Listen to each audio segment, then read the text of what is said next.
बिस्मिल्लाहिर्रहमानिर्रहीम। अस्सलाम वालेकुम। आज बच्चों हम इस चैप्टर नंबर 1 का जो टॉपिक स्टार्ट करने जा रहे हैं वो इस चैप्टर के रिस्पेक्ट से सबसे इम्पोर्टेंट टॉपिक है। इसमें ज़्यादातर मैथमेटिकल एमसीक्यूज़ आते हैं और कुछ ऐसे एमसीक्यूज़ हैं इसमें जो थ्योरेटिकल भी बन सकते हैं। इस टॉपिक का जो टाइटल है वो calculation of uncertainty. Uncertainty mean जो डाउट होता है in final result. Final result mean answer, कि किसी आंसर में आपको जो डाउट होता है उसकी कैलकुलेशन करना हम सीखेंगे।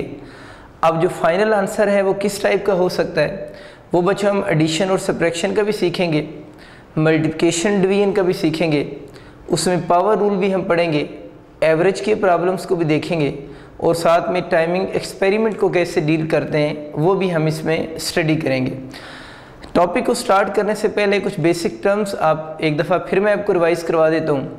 इनको देखें। सबसे पहले मैंने लिखा है परसेंटेज अनसर्टेनिटी कैसे कैलकुलेट होती है।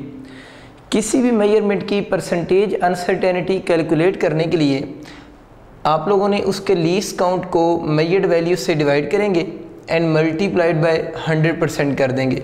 तो ये किसी भी मेजरमेंट की परसेंटेज अनसर्टेनिटी कैलकुलेट करने का फार्मूला है। इसी तरह अगर आप फ्रैक्शन अनसर्टेनिटी या फ्रैक्शन एरर कैलकुलेट करेंगे तो उसका formula least count bye measured value होगी, MV measured value.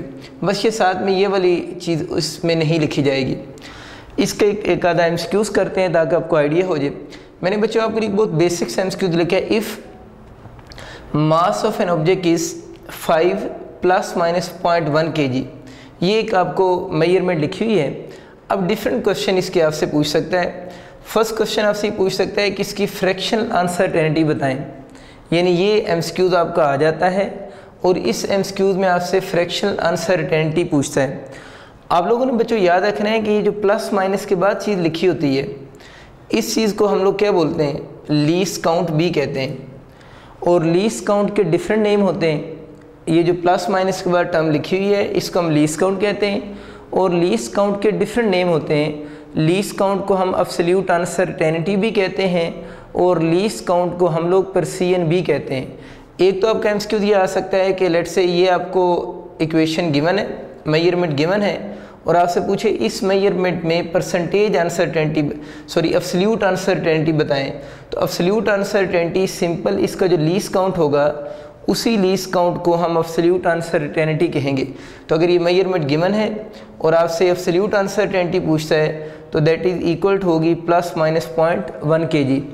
Absolute uncertainty पूछे तब भी यही आंसर है, परसेंट पूछे तब भी यही आंसर है, लीस्ट काउंट पूछेगा तब भी यही आंसर होगा।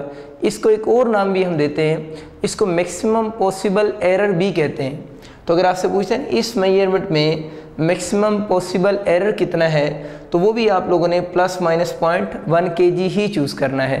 ये चंद चीज़ें आप लोगों ने याद रखनी है। अब बच्चों हम बात करते हैं फ्रैक्शन अनसर्टेनिटी या परसेंटेज अनसर्टेनिटी आप कैसे कैलकुलेट करेंगे। फ्रैक्शन अनसर्टेनिटी कैलकुलेट करने के लिए आप लोगों ने इसमें ये करना होता है कि जो लीस्ट काउंट होगा उसको मेजर्ड वैल्यू से डिवाइड करेंगे। लीस्ट काउंट इस डिवाइस का 0.1 है और जो मेजर्ड वैल्यू है वो 5 है। तो अब आप लोगों ने 0.1 को 5 से डिवाइड करना है। एक चीज़ बच्चों अब आप सीख लें कि आप जब भी किसी भी यूनिवर्सिटीज़ का एग्ज़ाम दे रहे होते हैं तो ये वाली जो वैल्यूज़ हैं ना 1/2, 1/3, 1/4, 5, 6, 7, 8, 9 इनकी डिवीजन्स की वैल्यूज़ आप लोगों ने मेमोराइज़ कर लेनी है। मैंने एक दफ़ा बोर्ड पे आपके लिए लिख भी दी है। जिस तरह 1/2 0.5 होता है, 1/3 0.3 होता है, 1/4 0.25 होता है and so on. In values को आप लोगों ने एक दफ़ा अच्छे तरीके से याद कर लेना है क्योंकि जब भी आप कैलकुलेशंस करते हैं किसी भी एमसीक्यूज़ के अंदर तो इसके नीचे 1/5, 1/6 जब आता है तो फिर आप आंसर में डाउट में आ जाते हैं कि हम उस आंसर को कैसे लिखेंगे। इनमें से एक दफ़ा पूरी सीरीज़ को याद कर लेंगे तो फिर आंसर लिखना बहुत आसान है। हम थोड़ी सी प्रैक्टिस भी करते हैं। देखिए बच्चे जिस तरह 1/2 अगर आप लोगों ने याद किया है वो 0.5 है।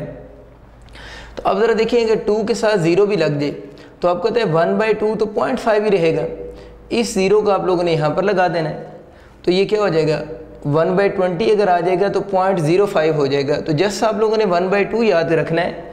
अगर यहाँ पर 0 आ जाए तो 0.05, अगर यहाँ पर एक और 0 आ जाता 200 हो जाता तो 0.005।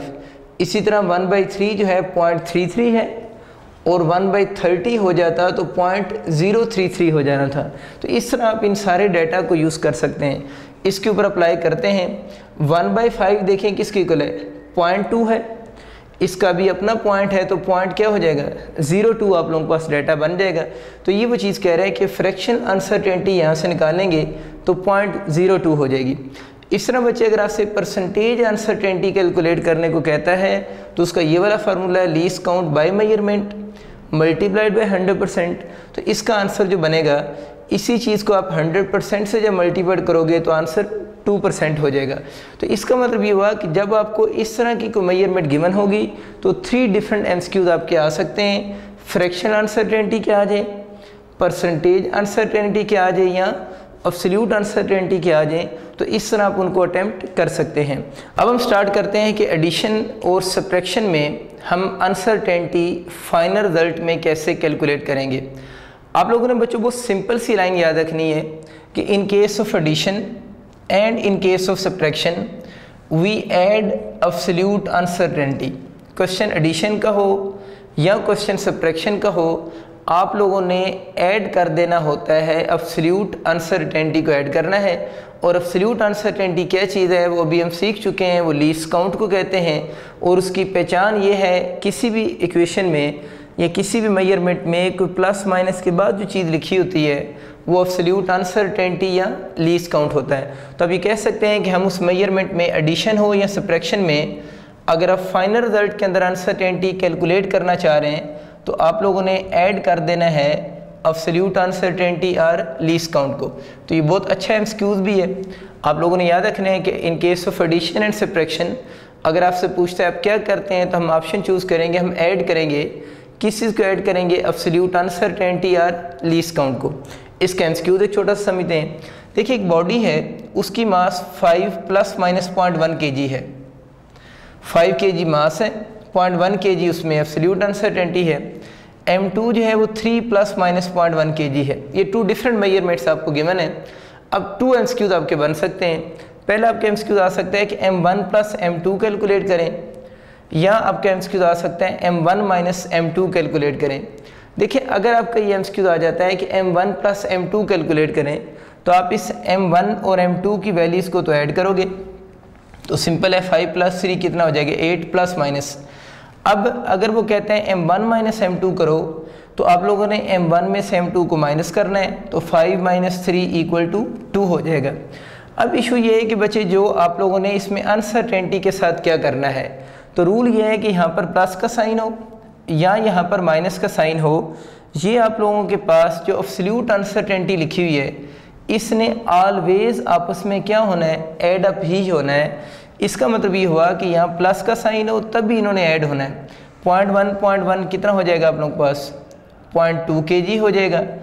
अगर यहाँ पर सब्ट्रैक्शन का साइन हो तब भी इसने ऐड होना है, तो 0.1 + 0.1 ± 0.2 kg हो जाएगा।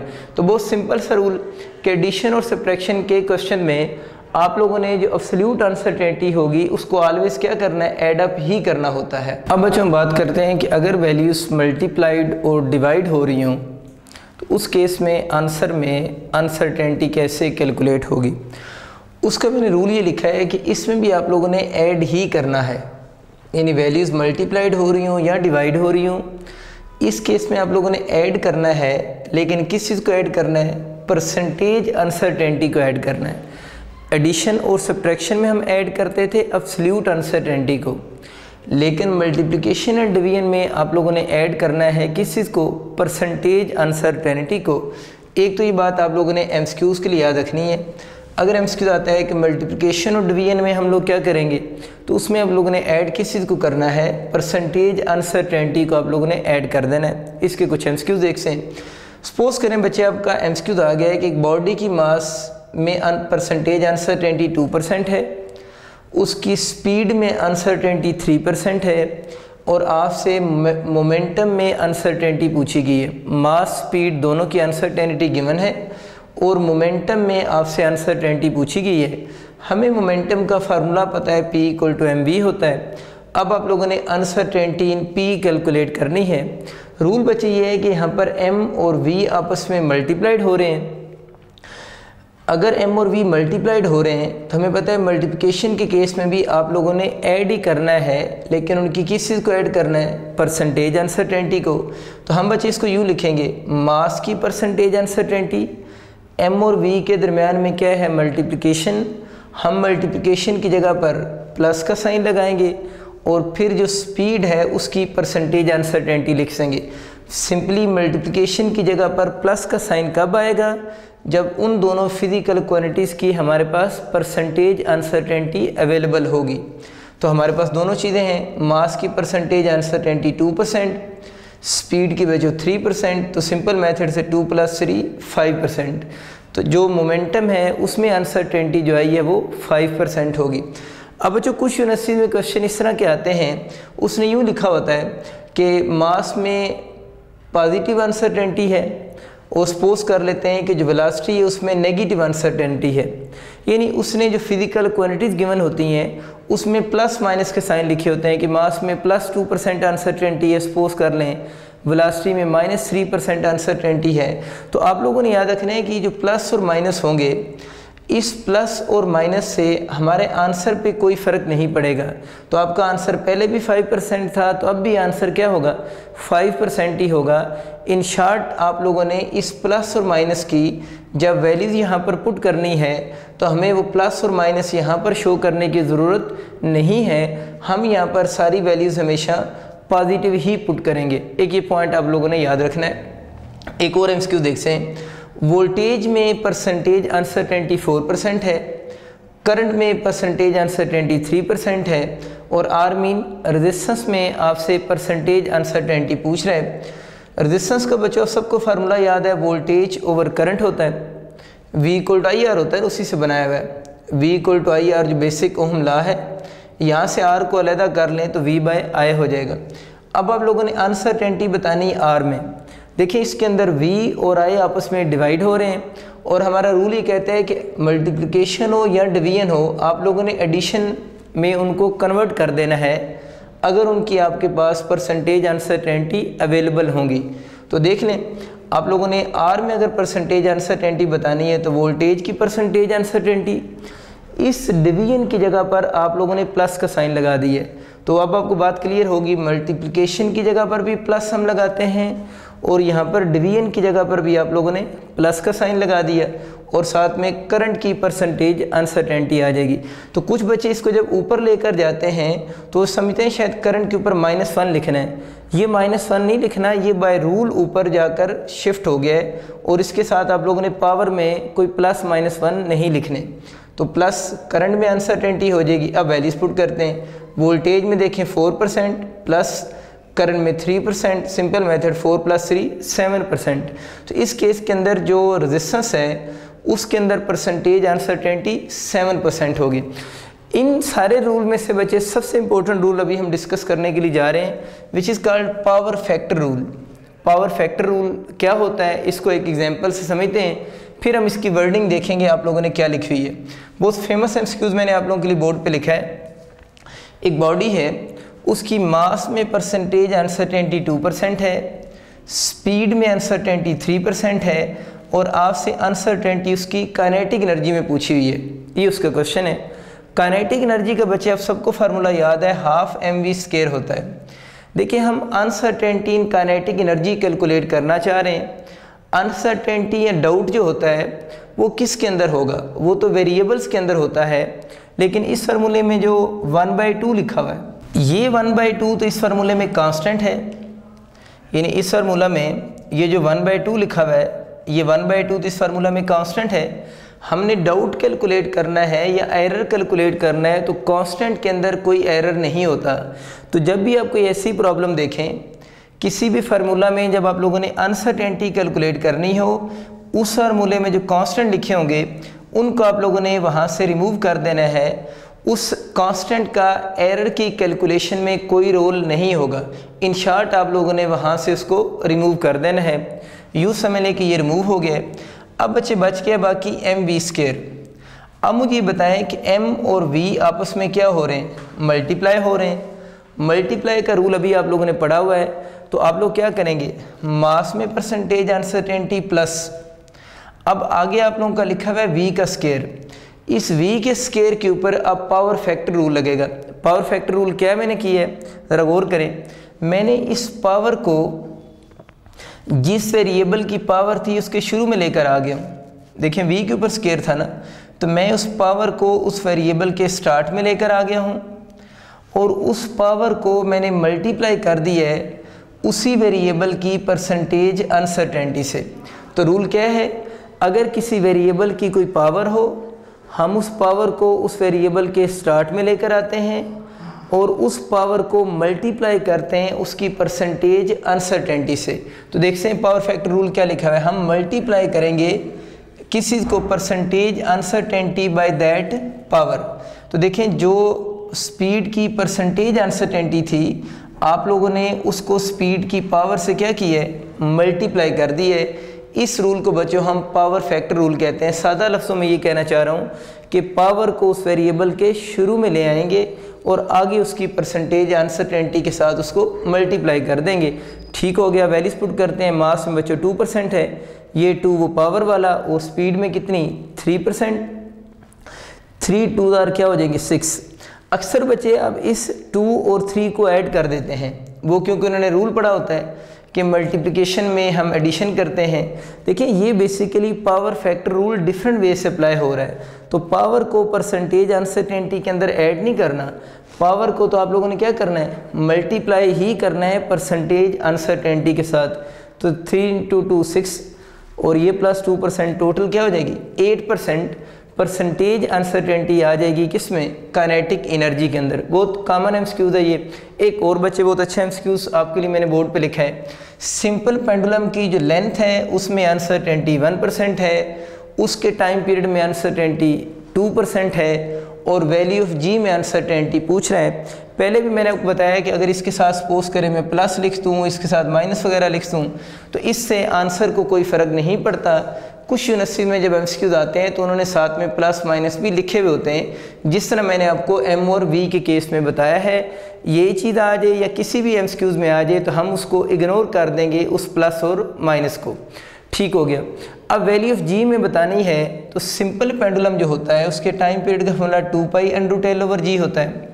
हमने क्योंकि जी में अनसर्टेनिटी बतानी है तो इस इक्वेशन के मैंने वो साइड पे स्क्वायर की है, तो t² = 4π²L/g, जी को इस तरफ ले आए।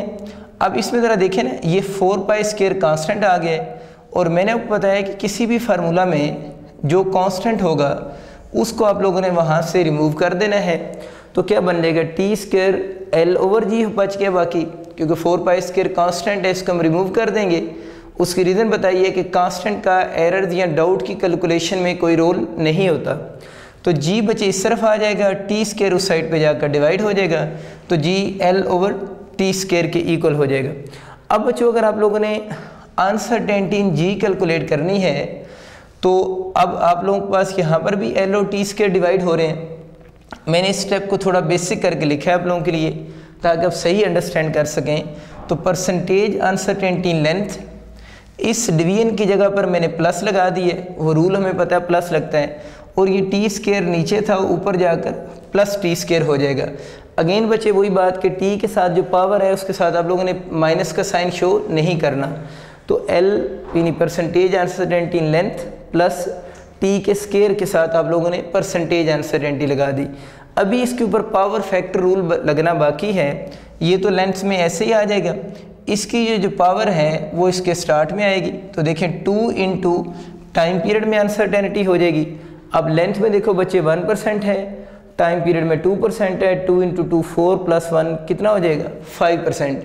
तो इस केस में वैल्यू ऑफ जी में जो अनसर्टेनिटी आएगी वो आप लोगों की 5% होगी। अब बच्चों हम देखते हैं कि एवरेज का जो रिज़ल्ट होता है उसमें हम अनसर्टेनिटी कैसे फाइंड आउट करते हैं। मैंने आपके लिए बोर्ड पे लाइन भी लिखी कि in average uncertainty is equal to the mean deviation. Average का जो क्वेश्चन होता है वो ज़्यादातर इसकी वर्डिंग का ही आता है। तो ये लाइन आप लोगों ने एमसीक्यूज़ के लिए याद रखनी कि in average uncertainty is equal to mean deviation. ज़्यादातर तो आपका यही एमसीक्यूज़ आता है क्योंकि एवरेज के मैथमेटिकल क्वेश्चन कम आता है, इसका वर्डिंग का क्वेश्चन ज़्यादा आता है, तो बहुत आसान सी बात हम चूज़ कर लेंगे कि एवरेज में जो अनसर्टेनिटी है वो मीन डेविएशन की इक्वल होगी। अब मीन डेविएशन क्या है, इसको कैलकुलेट कैसे करते हैं, या अगर इसका न्यूमेरिकल आ जाए तो उसको कैसे हल करेंगे वो हम देख लेते हैं। सपोज करें बच्चे आपका एमसीक्यूज आ गया है कि कुछ रीडिंग्स आपको गिवन होगी, 3, 4, 5 रीडिंग्स हो सकती हैं। लेट से मैंने लिखा है 1 सेंटीमीटर, 2 सेंटीमीटर एंड 3 सेंटीमीटर, ये कुछ रीडिंग्स आपको गिवन है और क्वेश्चन ये है कि कैलकुलेट अनसर्टेनिटी इन एवरेज, और नीचे उसने कुछ ऑप्शन भी गिवन है कि इस डेटा की एवरेज के अंदर अनसर्टेनिटी आप लोगों ने बतानी है। तो ये बच्चे क्वेश्चन डायरेक्ट सॉल्व नहीं होते, इस क्वेश्चन को कंप्लीट सॉल्व करने के 3 स्टेप्स हैं। तो जो स्टेप 1 है उसमें सबसे पहले हम गिवन डेटा की एवरेज कैलकुलेट करेंगे। एवरेज क्या कैलकुलेट करेंगे या मीन कैलकुलेट करेंगे। एवरेज या मीन कैलकुलेट करना बहुत आसान है, जितनी भी वैल्यूज़ हैं हम सबको ऐड करेंगे, 1 + 2 + 3 जो भी डाटा गिवन है, और उसको टोटल नंबर से डिवाइड कर देंगे। तो 3 + 2 5 + 1 6/3, इसको इससे कैंसिल करेंगे तो 2 सेंटीमीटर आ जाएगा। तो एवरेज इस केस में आपके पास 2 सेंटीमीटर आ गई। अब देखिए इसमें भी 2 सेंटीमीटर शुरू में लिखा हुआ है, इसमें भी 2 सेंटीमीटर है। अगर किसी एक में 2 लिखा होता ना, यानी इसके साथ कुछ और नंबर होता और सिर्फ इसके साथ 2 होता, तो फिर जिसके साथ 2 होता उसको हम डायरेक्ट स्टेप 1 के बाद ही चूज़ कर लेते। मैं ये बात बता रहा हूँ कि अगर एवरेज देखें ना, अगर इन सब की एवरेज डिफरेंट होती तो जिसकी एवरेज में 2 लिखा होता शुरू में वही आंसर करेक्ट हो जाना था। लेकिन इसमें इशू ये है कि ए ऑप्शन में भी शुरू में 2 लिखा हुआ है, बी में भी 2 लिखा हुआ है, इसलिए अब आपको मजबूरन फर्दर 2 स्टेप्स भी सॉल्व करने पड़ेंगे। तो बात आप लोगों ने याद रखनी है, सम टाइम फर्स्ट स्टेप से भी आंसर हम कर सकते हैं अगर वो जो फर्स्ट वाली वैल्यू है यानी प्लस माइनस के जो पहले लिखा हुआ है वो एवरेज वाला आंसर यूनिक हो और वो किसी के साथ मैच कर जाए। चलें नेक्स्ट स्टेप देखते हैं। अब दूसरे स्टेप में आप लोगों ने एक चीज़ कैलकुलेट करनी है विच इज़ कॉल्ड डेविएशन। अब डेविएशन कैसे कैलकुलेट करते हैं? डेविएशन कैलकुलेट करते हुए पहले इस चीज़ का ख्याल रखना है कि हम इग्नोर कर देंगे नेगेटिव साइन को। डेविएशन की कैलकुलेशन के दौरान हम इग्नोर करते हैं नेगेटिव साइन को। डेविएशन कैसे कैलकुलेट होती है? जो बच्चों एवरेज का आंसर होता है उस एवरेज के आंसर को गिवन डेटा की वैल्यूज़ में से हम सब्ट्रैक्ट करते हैं, यानी जो एवरेज का आंसर होगा उसको गिवन डेटा की वैल्यूज़ में से सब्ट्रैक्ट करेंगे और अगर आंसर में नेगेटिव साइन आ जाएगा तो उसे हम इग्नोर करेंगे। तो एवरेज कितनी 2, इसको आप लोगों ने 1 में से माइनस किया, 2 - 1 कितना हो जाएगा 1। इसी तरह इस 2 में से 2 को माइनस करेंगे तो क्या आ जाएगा 0। फिर 2 में से 3 को माइनस करेंगे तो यहाँ -1 आना चाहिए, क्योंकि 2 में से अगर 3 को माइनस कर रहे हैं तो -1 आना चाहिए। लेकिन बच्चों इशू ये हो रहा है कि हम लोगों ने लिखा है कि इग्नोर नेगेटिव साइन, तो इसलिए अब आप लोगों ने इसके नेगेटिव साइन को यहाँ से इग्नोर कर देना है। हम लोग इसके साथ इसका नेगेटिव साइन शो नहीं करेंगे। अब हमारे पास इसकी जो डेविएशन कैलकुलेट हो जाएगी वो 1, 0 और 1 हो जाएगी। आपका ये एक्सक्यूज़ भी आ सकता है कि आपको कोई डाटा गिवन हो और आपसे ये पूछ ले उस डाटा की डेविएशन कैलकुलेट करो, तो सिंपली आप लोगों ने बच्चे उसकी एवरेज निकालनी है। एवरेज के आंसर को उनमें से बारी बारी सब्ट्रैक्ट करेंगे और अगर आंसर में नेगेटिव साइन आ जाएगा तो उसको आप लोगों ने इग्नोर कर देना है। तो इसकी जो डेविएशन बनेगी 1, 0 और 1 होगी। अब लास्ट स्टेप और थर्ड स्टेप जो है वो ये है कि हम लोगों ने मीन डेविएशन कैलकुलेट करनी है, क्योंकि हम लोगों ने क्या कहा था, एवरेज में अनसर्टेनिटी किसके इक्वल है? मीन डेविएशन की इक्वल है। तो डेविएशन तो आ चुकी है बच्चे आप लोगों के पास, इसका बस मीन लेना है। तो 1 + 0 + 1 जितनी भी वैल्यूज़ हैं उनको ऊपर ऐड करके टोटल नंबर से डिवाइड करेंगे तो 1 + 1 2/3 हो जाएगा। तो ये आपके पास मीन डेविएशन कैलकुलेट होगी। अब हम फाइनल आंसर कैसे लिखेंगे? पहले एवरेज लिखेंगे और उसमें से प्लस माइनस उसकी अनसर्टेनिटी जो कि किसके इक्वल है? मीन डेविएशन की इक्वल लिखेंगे। तब देखिए कौन सा ऑप्शन मैच कर रहा है, तो इसका मतलब है कि बी ऑप्शन इस केस में आपका करेक्ट कंसीडर होगा। तो बहुत अच्छा एमसीक्यूज़ है, इसके जो स्टेप्स हैं उनके फर्दर एमसीक्यूज़ भी आपको बताया जिस तरह के बन सकते हैं। तो अब उम्मीद है आप इसको ईजिली, अगर इस तरह का कोई प्रॉब्लम आ जाता है तो आप इसको सॉल्व कर सकते हैं। आखिरी बच्चे आज के लेक्चर की बात वो है कि टाइमिंग एक्सपेरिमेंट। कि किसी टाइमिंग एक्सपेरिमेंट में हम अनसर्टेनिटी कैसे कैलकुलेट करेंगे। देखिए टाइमिंग एक्सपेरिमेंट हम लोगों ने जो मैट्रिक और इंटर में देखे हैं वो 2 मेजर टाइप्स के हैं। एक हम सिंपल पेंडुलम की मदद से टाइम पीरियड कैलकुलेट करते हैं और एक हम वर्टिकल मास स्प्रिंग सिस्टम की मदद से भी टाइम पीरियड को कैलकुलेट कर रहे होते हैं। अब हम देखते हैं कि बेसिक फार्मूलाज क्या हैं uncertainty in time period calculate करने के, वो आप लोगों ने याद भी रखने हैं। अनसर्टेनिटी इन टाइम पीरियड का बच्चों जो फार्मूला होता है, ये वैसे भी एमसीक्यूज में आ सकता है, वो least count divided by number of vibrations होता है। जिस तरह पेंडुलम वगैरह है तो वो वाइब्रेशंस कर रहा होता है ना, तो उसके लीस्ट काउंट को हम नंबर ऑफ वाइब्रेशन से क्या करेंगे, डिवाइड करेंगे।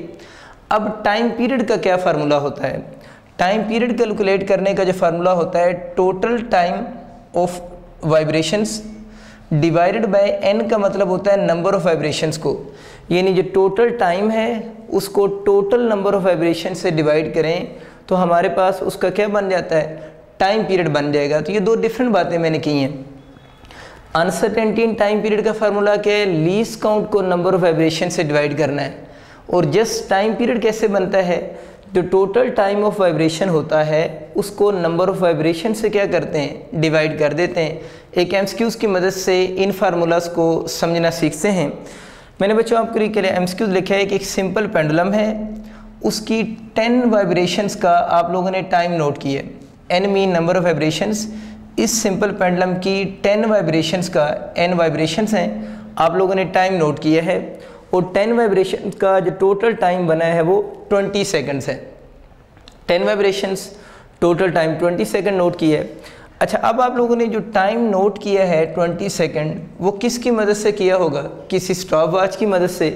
तो वो जो स्टॉप वॉच है उसका least count let's say 0.1 second है, तो ये उस स्टॉप वॉच का लीस्ट काउंट है। अब बच्चों अगर आपका ये एमसीक्यू आ जाए calculate uncertainty in time period, ये आपका एमसीक्यू आ गया कि आप अनसर्टेनिटी इन टाइम पीरियड बताएं, तो ये वाले आपके ऑप्शन इस फॉर्म में आपको गिवन होंगे, ABCD मैंने आपके लिए ऑप्शन भी लिखे हैं। अब uncertainty in time period calculate करने के लिए हम इन्हीं वैल्यूज़ को ऊपर इक्वेशन में पुट करते हैं। अनसर्टेनिटी इन टाइम पीरियड का क्या फार्मूला था, least count by number of vibrations.